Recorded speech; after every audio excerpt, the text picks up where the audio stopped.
Good morning students. In previous class में हम लोगों ने देखा था method of formation of alcohol बनाने की विधियाँ हम लोग डिस्कस कर चुके हैं प्रीवियस क्लास में।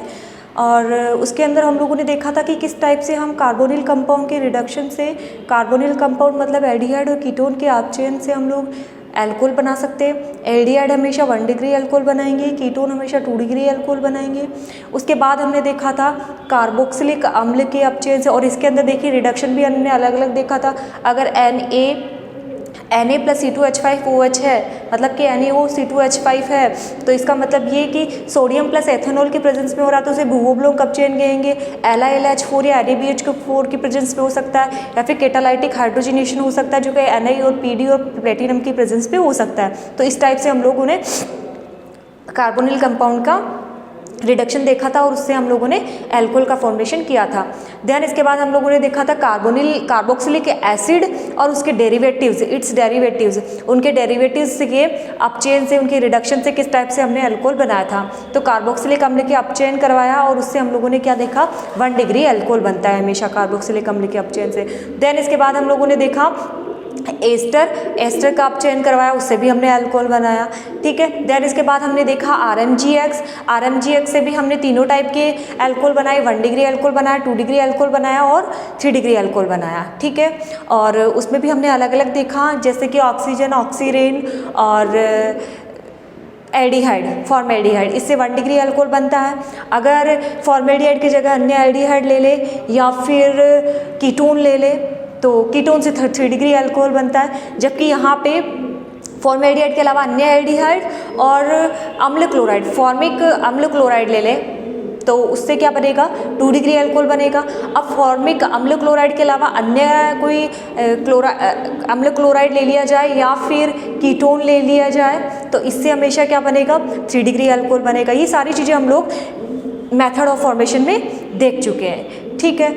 अब हम पढ़ेंगे आज फिजिकल प्रॉपर्टीज ऑफ एल्कोहल।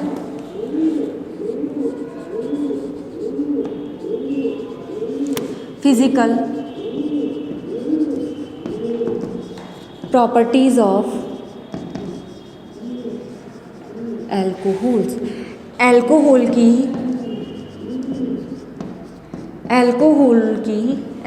के भौतिक गुण कि अल्कोहल जो है वो कैसी कैसी प्रॉपर्टी शो करता है वो हम देखेंगे आज, 1 बाय 1 करके देखेंगे। इसके अंदर कुछ प्रॉपर्टी पढ़ेंगे।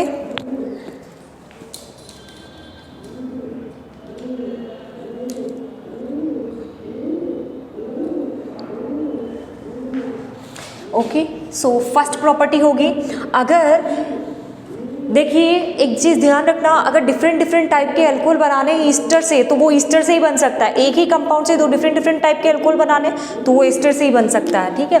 तो सबसे पहले देखते हैं C1 से लेके C12 तक के, अगर जैसे किसी भी अल्कोहल के अंदर कार्बन 1 से लेके कार्बन 12 तक के कार्बन प्रेजेंट है तो वो क्या होते हैं, वाष्पशील होते हैं। कार्बन 1 से लेके 12 तक के अल्कोहल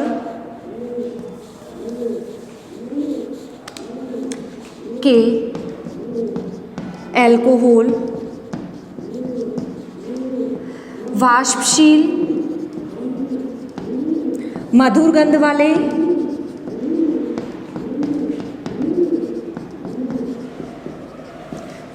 वाले, तथा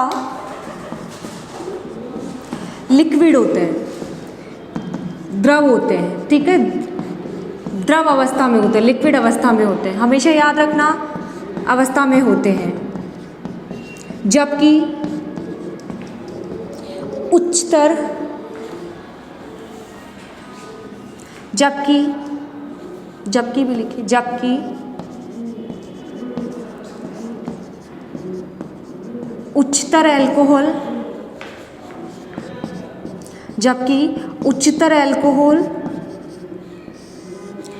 अल्कोहल ठोस अवस्था में होते हैं। मतलब कि लो लेवल के होंगे वो ही किसके फॉर्म में रहेंगे, जैसे मेथनॉल है, एथेनॉल है, ये सब कैसे होते हैं, लिक्विड फॉर्म के अंदर होते हैं। जबकि अगर अल्कोहल कैसा है, हायर है, मतलब कि उसके अंदर नंबर ऑफ कार्बन ज़्यादा है तो कैसे अवस्था में रहते हैं, ठोस अवस्था में। उच्चतर अल्कोहल ठोस अवस्था में होते हैं। ठीक है, अब देखिए सेकंड प्रॉपर्टी है C1 से लेके C1 से C4 तक के अल्कोहल जल में विलय होते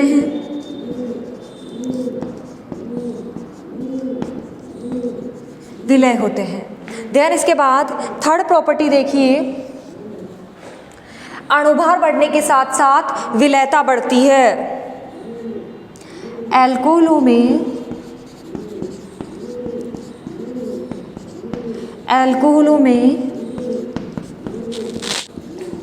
अणुभार बढ़ने के साथ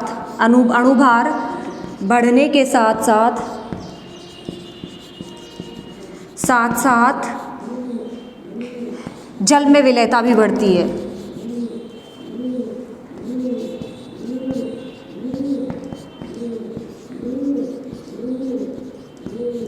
जल में विलयता भी बढ़ती है, मतलब कि अल्कोहलों का अणुभार बढ़ेगा तो विलयता क्या होगी, बढ़ेगी, लेकिन क्वथनांक क्या होंगे, कम होंगे। क्वथनांक हमेशा क्या होंगे, घटेंगे। लेकिन लिख लीजिए यहाँ पे, लेकिन क्वथनांक घटते हैं। देखिए कैसे, अभी समझते हैं, आप इसे नोट कर लीजिए एक बार। देन इसके बाद इस थर्ड पॉइंट को फिर से समझते हैं। ये दोनों पॉइंट तो कॉमन है, ठीक है, नोट कर लीजिए आप। देन इसके बाद थर्ड पॉइंट को वापस समझते हैं कि थर्ड पॉइंट जो है वो क्या कहना चाह रहा है।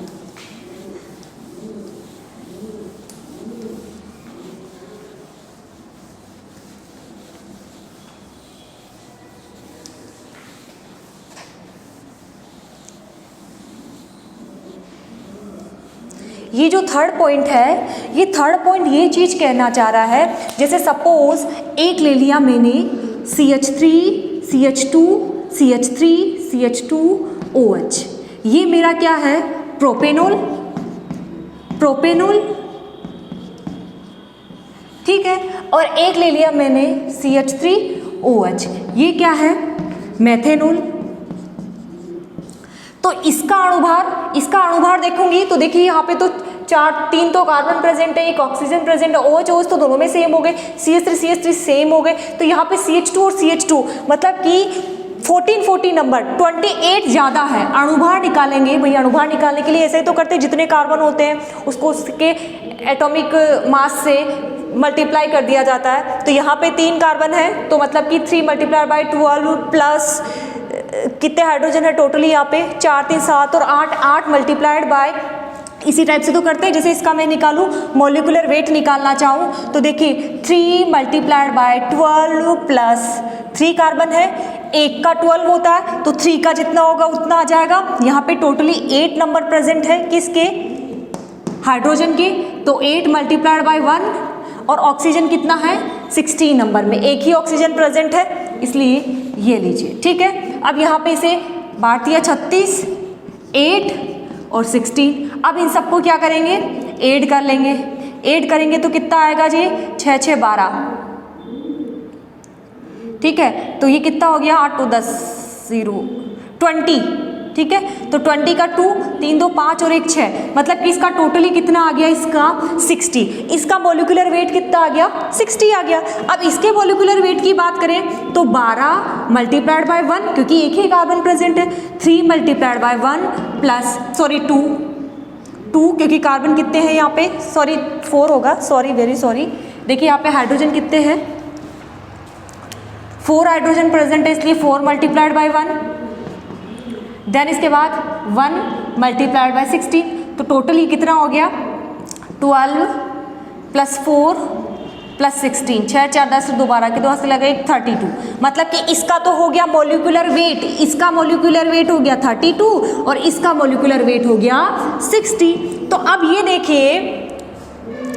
देखिए इसके अंदर भाई 14 14 28 28 जोड़ेंगे तो कितना आएगा, हाँ ठीक है 60 हो गया, इसका कितना हो गया 60 हो गया। तो यहाँ पे अल्कोहलों में अणुभार बढ़ने के साथ साथ जल में विलेयता बढ़ती है। अब इन दोनों में से जल में विलेयता देखी जाए तो इसकी विलेयता ज़्यादा होगी कंपेयर टू इसके, क्योंकि इसका मॉलिक्यूलर वेट ज़्यादा है, इसका अणुभार ज़्यादा है, लेकिन क्वथनांक किसका ज़्यादा होगा, इसका क्वथनांक ज़्यादा होगा और इसका क्वथनांक कम होगा। तो अणुभार बढ़ने के साथ साथ जल में विलेयता बढ़ती है जबकि क्वथनांक घटता है। तो अगर जैसे ऐसे दे दिया जाए प्रोपेनॉल और मेथेनॉल या एथेनॉल में से किसकी विलेयता ज़्यादा है जल में से या फिर किसका क्वथनांक ज़्यादा है, तो मॉलिक्यूलर वेट निकाल के देख लीजिए, या फिर ऐसे ही पता चल रहा है कि इसमें नंबर ऑफ कार्बन ज़्यादा है और हाइड्रोजन भी ज़्यादा है तो इसी का ही वेट ज़्यादा होगा। तो इस टाइप से क्वेश्चन को सोल्व करना है। अब देखिए यहाँ पे जैसे जैसे अणुभार बढ़ रहा है, जैसे जैसे अणुभार बढ़ेगा तो वैसे वैसे इसके अंदर ये बढ़ क्यों रहा है, समझना इस चीज को कि ये बढ़ क्यों रहा है। जैसे जैसे अणुभार बढ़ रहा है तो वैसे वैसे जल में विलेयता क्यों बढ़ती है, उसका रीजन है हाइड्रोजन बॉन्ड, हाइड्रोजन बंध। इसके आगे लिखिए, इसके आगे यहाँ पे लिखना घटते हैं क्योंकि अल्कोहलों में, क्योंकि अल्कोहल जल के साथ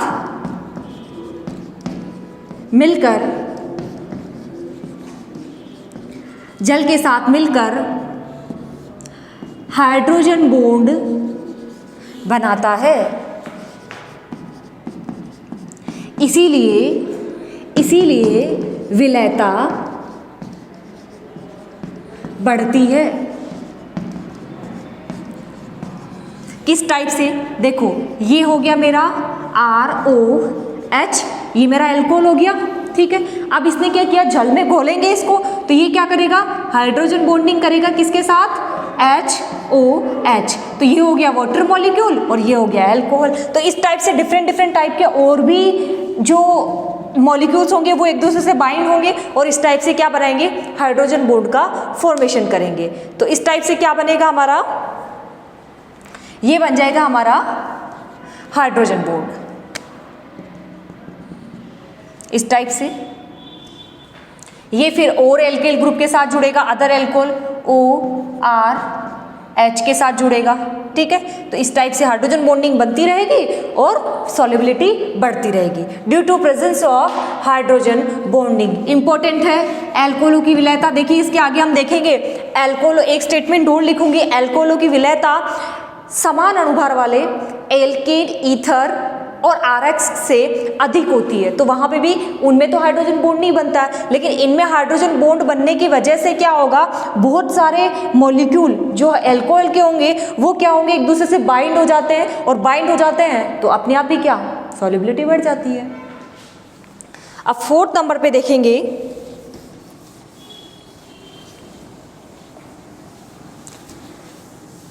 फोर्थ प्रॉपर्टी देखेंगे, फिजिकल प्रॉपर्टी।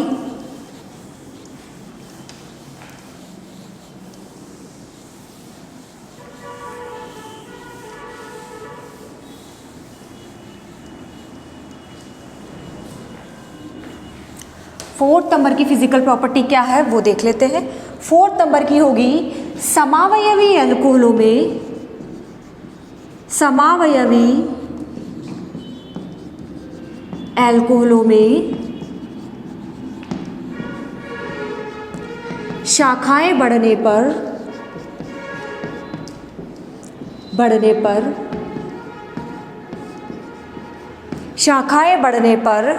विलेयता बढ़ती है।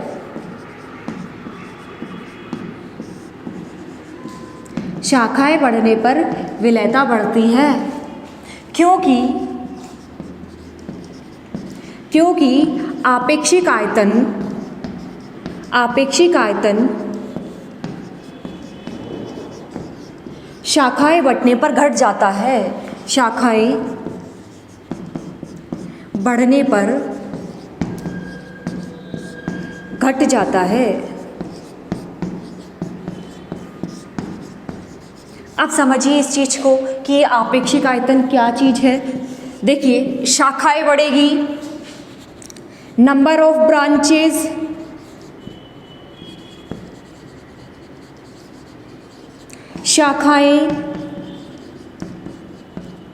शाखाएं बढ़ने पर विलयता बढ़ेगी। ठीक है, विलयता बढ़ेगी, शाखाएं बढ़ेगी, विलयता भी बढ़ेगी, मतलब कि डायरेक्टली क्या हो गए, एक दूसरे के प्रोपोर्शनल हो गए। और क्वथनांक क्या होंगे, घटेंगे। क्वथनांक तो वैसे ही घटेंगे और क्वथनांक घटेंगे। अब देखिए ये हुआ कैसे, समावयवी अल्कोहलों में। समावयवी अल्कोहल मतलब समान अणुभार हो गया। भाई समावयवता क्या है, जिनके अणुभार तो सेम होते हैं लेकिन संरचना सूत्र, उनकी स्ट्रक्चर या फिर उनका ओरिएंटेशन डिफरेंट होता है। वही तो समावयवता देखी थी हमने। तो समावयवता के अंदर समान अणुभार हो गए, इसकी जगह समान अणुभार भी लिख सकते हैं। समान अणुभार वाले, समान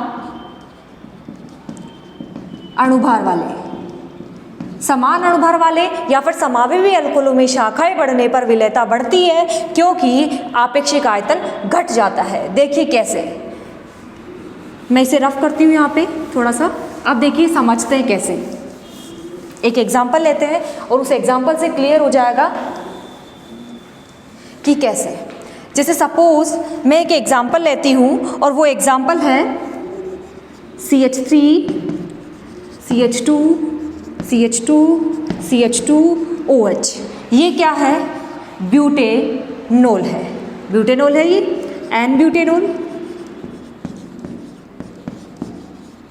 सिंपल है, कोई शाखा नहीं है, कोई ब्रांच नहीं है, इधर उधर कुछ भी नहीं निकले हुए, जिन्हें हम लोग सब्स्टिट्यूट बोलते हैं। तो कुछ भी नहीं निकला हुआ है इधर उधर। तो यहाँ पे एक स्ट्रेट चेन है, कोई शाखा नहीं है, यहाँ पे कोई शाखा नहीं है, शाखाएं एब्सेंट है, शाखा एब्सेंट है। लेकिन अगर इसी से मैं इसी का समावयवी बनाऊं तो समावयवी बनाने के लिए मैं ऐसे कर देती हूँ CH CH3 CH2 1 2 3 4 मैथ है प्रोब्यूट और यहाँ पे लगा देती हूँ OH। ठीक है, तो ये मेरा क्या बन गया, आइसोब्यूटिल, आइसोब्यूटेनोल।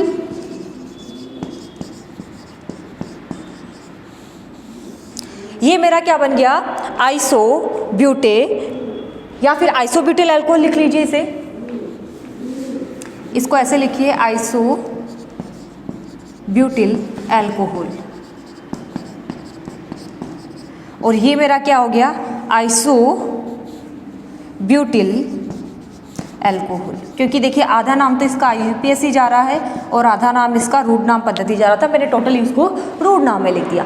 अब देखिए यहाँ पे बात हो रही है उसका आपेक्षिक आयतन क्या है, शाखाएं बढ़ने पर घट जाता है। तो देखिए यहाँ पे इस चेन को सेलेक्ट करूंगी तो ये शाखा बन गई, ये बाहर निकल गया। तो शाखाएं बढ़ने पर देखिए एक तो वॉल्यूम कितना आ रहा था और एक वॉल्यूम कितना आएगा, देखना आप खुद देखना। अभी देखिए कैसे, अब देखिए इसके अंदर वॉल्यूम कितना आ रहा है, इतना वॉल्यूम घेर रहा है। भाई ये शाखाएं बढ़ने पर इतना वॉल्यूम घेर रहा है, लेकिन अगर इसकी लॉन्ग चेन की बात करूं तो इसका वॉल्यूम कितना हो गया, इतना वॉल्यूम।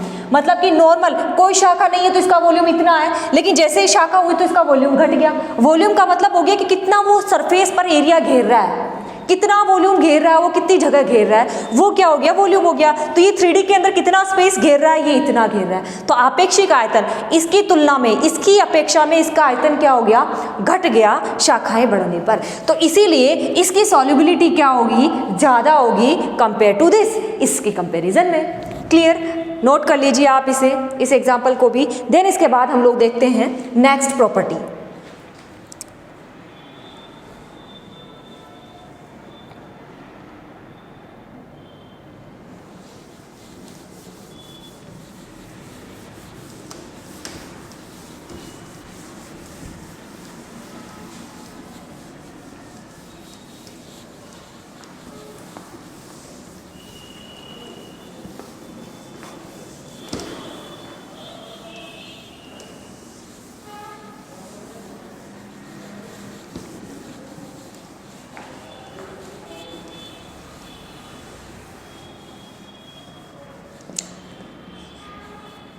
अब देखिए 5th नंबर की प्रॉपर्टी, अणुभार बढ़ने पर, हमेशा याद रखना अणुभार बढ़ने पर क्वथनांक हमेशा क्या होगा, बढ़ेगा। ठीक है। 6th प्रॉपर्टी देखिए, समान अणुभार वाले, समान अणुभार जिनका अणुभार क्या है, समान है। समान अनुभार वाले एल्कोहल, ईथर तथा ईथर एल्केन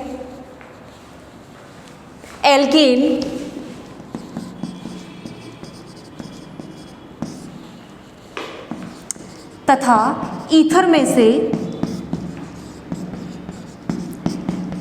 एल्कोहल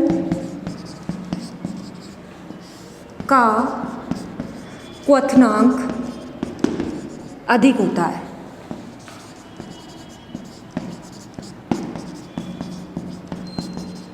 और इसे मैं एक्सप्लेन करूंगी नेक्स्ट वीडियो में कि ये कैसे एल्केन, ईथर और इसके कंपैरिजन में अल्कोहल जो है इनका क्वथनांक ज़्यादा क्यों होता है। क्लियर? Thank you.